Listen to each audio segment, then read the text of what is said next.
আশ্চর্য হয়ে যাবেন। আপনার ইসরায়েলের ভিতরে দাওয়াতে তাবলীগের মিশন ঢুকা নিষেধ, ইসলামের দাওয়াতি কাজ করা নিষেধ, ইসলামের প্রচারের কাজ করা নিষেধ, এবং বিভিন্ন রকমের মুসলমানেরা সচরাচর তাদের ধর্মীয় প্রচার প্রচারণা চালানো নিষেধ। কিন্তু তেল আবিবে হাইফা বন্দরে কাদিয়ানীদের অফিস আছে এবং নির্বিঘ্নে কাদিয়ানীরা তাদের ধর্ম প্রচারের জন্য, তাদের কাজ করার জন্য তাদেরকে অনুমতি দিয়ে দেওয়া হয়েছে। কাজে এখান থেকে প্রতীয়মান হয় এই কাদিয়ানীরা কখনো এরা মুসলমান তো নেই, বরং এরা হচ্ছে ইহুদি সন্ত্রাসীদের দালাল। ইহুদি সন্ত্রাসীদের কি দালাল? এই কাদিয়ানীরা বাংলাদেশে যে পরিমাণ অফিস, যে পরিমাণ তাদের কাজ কারবার চালাচ্ছে, এবং আমাদের এই যে সোনাগাজীর কুটিরহাট, এখানে তাদের মসজিদ আছে, তাদের পুরো এলাকা হয়ে গেছে কাদিয়ানী। ফেনীতে আছে, আমাদের সেনবাগে আছে, আছে না নাই? কাদিয়ানী আছে।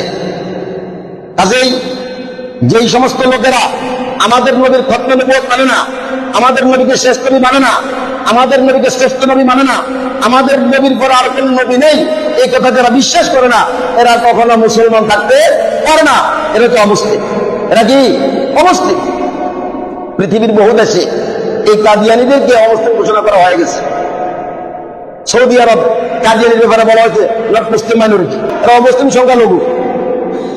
আমাদের দেশে যেমন হিন্দু অমুসলিম সংখ্যালঘু, কাদিয়ানীরাও সৌদি আরব, মিশর, বাহরাইন, কুয়েত, কাতার সহ এবং পাকিস্তানেও এই কাদিয়ানীদেরকে অমুসলিম ঘোষণা করে দেওয়া হয়েছে। আপনারা আশ্চর্য হয়ে যাবেন, কাদিয়ানীদেরকে পাকিস্তানে অমুসলিম ঘোষণা করার জন্য 10,000 খাঁটি সুন্নি মুসলমান শাহাদাত বরণ করতে হয়েছে। কত হাজার? 10,000। 10,000 খাঁটি মুসলমানকে বুকের তাজা রক্ত ঢেলে দিতে হয়েছে এই পাকিস্তানের ভিতরে কাদিয়ানীদেরকে অমুসলিম ঘোষণা করার জন্য। অবশেষে পাকিস্তানের সরকার পার্লামেন্টে বিভিন্ন যুক্তি তর্ক উত্থাপন করেছেন এবং বিভিন্ন দলিল প্রমাণ পেয়েছেন। সেখানে সকল লোকের উলামায়ে কেরাম ছিলেন। সবগুলো বিচার বিশ্লেষণ করে পাকিস্তানে কাদিয়ানীদেরকে নট মুসলিম মাইনরিটি ঘোষণা করে দেওয়া হয়েছে। এই জন্য পাকিস্তানে কাদিয়ানীরা মুসলিম। আরব দেশের সব জায়গাতে কি কাদিয়ানীরা মুসলিম। অথচ আশ্চর্য হলো দ্বিতীয় বৃহত্তর মুসলিম রাষ্ট্র বাংলাদেশে কাদিয়ানীদেরকে মুসলিম ঘোষণা করতে আমরা পারি নাই। আপনাদের প্রশ্ন থাকতে পারে, কাদিয়ানীদেরকে অমুসলিম সরকার ঘোষণা করলেও কি না করলেও এরা তো অমুসলিম। সরকারিভাবে ঘোষণা করার দরকার, মানে সরকারিভাবে ঘোষণা করার দরকার আছে। এদেরকে যদি সরকারিভাবে অমুসলিম ঘোষণা করা না হয়, তখন এরা বিদেশে যে যায় পাসপোর্টের ভিতরে ধর্মীয় যে পরিচয়, এটা কি মুসলমান থাকে না অমুসলমান থাকে? মুসলমান থাকে। মুসলমান হিসেবে যখন বিদেশে যাবে তখন বহু জায়গাতে মানুষকে বিভ্রান্ত করবে, এবং মক্কা মদিনাতে যাবে, সেখানে মানুষকে বিভ্রান্ত করবে। পৃথিবীর বিভিন্ন ধর্মীয় যে সমস্ত গুরুত্বপূর্ণ স্থানগুলো আছে, ওখানে তারা মুসলিম পরিচয়ে যাবে, সেখানে মানুষকে দিয়ে তাদের কাদিয়ানী ধর্মমত তারা প্রচার করবে। সাধারণ সরল মানা মুসলমানের ইমানকে প্রশ্ন করে দেবে। এজন্য সরকারিভাবে যদি এদেরকে অমুসলিম ঘোষণা করা হয়, অবশ্যই তাদের পাসপোর্টের ভিতরে তখন মুসলিমের পরিচয় থাকবে না, থাকবে অমুসলিম।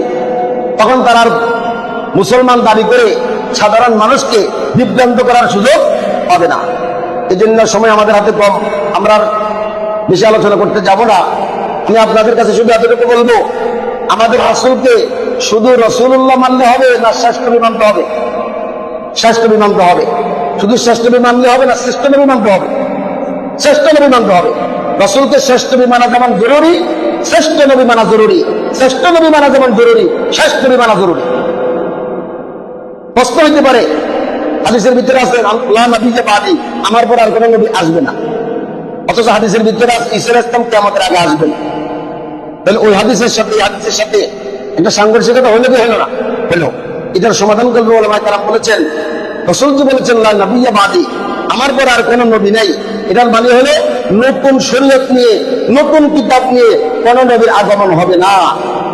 ঈসা আলাইহিস সালাম যে আসবেন বলছেন, ওটা নতুন নবীও নয়, নতুন শরীয়তও নয়। আমাদের নবীর কোরআনের অনুসারী হয়ে ঈসা আলাইহিস সালাম দুনিয়াতে আসবেন, আসমান থেকে আসবেন। কাজে উনি যেহেতু নতুন শরীয়তও পাবেন না, নতুন রিসালাতও পাবেন না, নতুন নবীও নয়, আগের নবী। আবার আমাদের কোরআনের অনুসারী হয়ে আসবেন, কোরআন অনুযায়ী পুরো বিশ্বকে পরিচালনা করবেন ঈসা আলাইহিস সালাম। কাজেই এই হাদিসের সাথে ঈসা আলাইহিস সালামের আগমনের হাদিসের সাথে আর কোনো সাংঘর্ষিকতা নাই। ওই হাদিসে বলা হয়েছে নতুন নবী হবে, এই হাদিসে বলা হচ্ছে নতুন নবী নয়, আগের নবী কোরআনের অনুসারী হয়ে যাবে, তাদের কোনো অসুবিধা নাই। এই জন্য মুসলিম শরীফের আরেক হাদিসে বলা হয়েছে আমার পরে কোনো নবী না মানে হলে নতুন ভাবে কেউ নবুয়ত পাবে না, কেউ কি পাবে না, নবুয়ত পাবে না। কাজেই সকল হাদিসকে সামনে রাখলে এই কথাটা পরিষ্কার হয়ে যায়, আমাদের নবীর পরে আর কোনো কি নাই, নবী নাই, সংসদে আইন চাই। নবীর পরে নবী নাই, সংসদে আইন চাই। শুধু এটা নয়, ব্লাসফেমি আইন এই দেশে পাশ করাতে হবে, সরকারকে বাধ্য করতে হবে। আমার এই দেশে কেউ যদি ইসলামকে অবমাননা করে, হিন্দু ধর্মকে অবমাননা করে, খ্রিস্ট ধর্মকে অবমাননা করে, কোন ধর্মকে, ধর্মগুরুকে কেউ যদি অবমাননা করে, ধর্মের কোন বড় লোককে যদি অবমাননা করে, অবশ্যই তাকে অসীম রশিদে ঝুলিয়ে মৃত্যুদণ্ড কার্যকর করে দিতে হবে। এটা নাম হচ্ছে ব্লাসফেমি আইন। এই ব্লাসফেমি আইন বাংলাদেশে নাই, পাকিস্তানে আছে। পাকিস্তানে কি আছে? পৃথিবীর বিভিন্ন দেশে ব্লাসফেমি আইন আছে, আমাদের দেশে নাই। এই জন্য ফেসবুকের ভিতরে, ইউটিউবের ভিতরে, টুইটারের ভিতরে, বিভিন্ন জায়গাতে ধর্মকে নিয়ে অবমাননা করা হয়, কোন বিচার হয় না বিদায় এগুলা নিয়ে সবসময় একটা হজবরল অবস্থা চলে। এই জন্য আমরা সরকারের কাছে অবশ্যই বলবো, আগামীকালকে ঢাকাতে সোহরাওয়ার্দী উদ্যানে সমাবেশ হবে, আপনারা দোয়া করবেন। ইনশাল্লাহ 10 লক্ষের উপরে লোক হবে, ইনশাল্লাহ 10 লক্ষের উপরে। কারণ এই বাংলাদেশে নবীর খতমে নবুয়ত সম্পর্কে প্রায় 11টা সংগঠন কাজ করে। কতটা সংগঠন? 11 সংগঠন খতমে নবুয়তের উপর কাজ করে। 11 সংগঠন, কেউ বেদাতি, কেউ কমিল ব্যানারে, কেউ আলিয়ার ব্যানারে, কেউ সুন্নতের ব্যানারে, এক একজন এক এক রকমের ব্যানারে কাজ করতেছে। কিন্তু আগামীকালকের সমাবেশের ক্ষেত্রে 11 সংগঠন সবগুলা কি এক। এই জন্য সারা বাংলাদেশ থেকে ইনশাল্লাহ মানুষ আসবে, পাকিস্তান থেকে বড় বড় ওলামায়ে কেরাম আসবেন, ভারত থেকে বড় বড় ওলামায়ে কেরাম আসবেন। আগামীকাল সকাল 8টা বাজে সোহরাওয়ার্দী উদ্যানে বিশাল গণসমাবেশ হবে।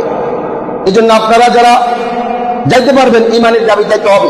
ইনশাল্লাহ আমিও যাব, আজকে রাত্রে আমাদের গাড়ি ছেড়ে যাবে, আমিও যাবো ইনশাল্লাহ। আমাদের মাদ্রাসা থেকে 24 জন ওস্তাদ সবগুলো যাবে, ছাত্র অনেকজন যাবে, এবং আশেপাশের বহু সরল মানা মুসলমান ইমানদার যারা আল্লাহ রাসূলকে বিশ্বাস করার জন্য যাবে। আপনারাও চেষ্টা করবেন, আশেপাশে অনেক মাদ্রাসা থেকে হয়তো যাবে। যদি যাইতে চান আজকে যোগাযোগ করে রাত্রে গাড়ির ভিতরে উঠে যেতে হবে। এই জন্য চেষ্টা করবেন সেটা করার জন্য। আর না পারলে অন্তত দোয়া তো করতে পারবেন, ইনশাল্লাহ দোয়া করবেন যাতে করে আমাদের এই সমাবেশ কামিয়াব হয়। আমাদের ধর্মমন্ত্রী ডক্টর আবু মোকাল্লা হুজুর আছেন, হুজুর ইনশাল্লাহ যথেষ্ট কাজ করতে পারবেন। এত মানুষের সমাগম দেখলে সরকারি বিষয়টা উত্থাপন করতে পারবেন, কথা বলতে পারবেন। এই জন্য ইনশাল্লাহ দোয়া করবেন আল্লাহ পাক সার্বিকভাবে আগামীকালকের খতমে নবুয়ত সংরক্ষণ কমিটির যে বিশাল সমাবেশ সোহরাওয়ার্দী উদ্যানে, এটাকে আল্লাহ পাক কামিয়াব করে। দোয়া করতে পারবেন ইনশাল্লাহ, দোয়া করবো আল্লাহ পাক কামিয়াব করে। সবাই বলেন আমিন।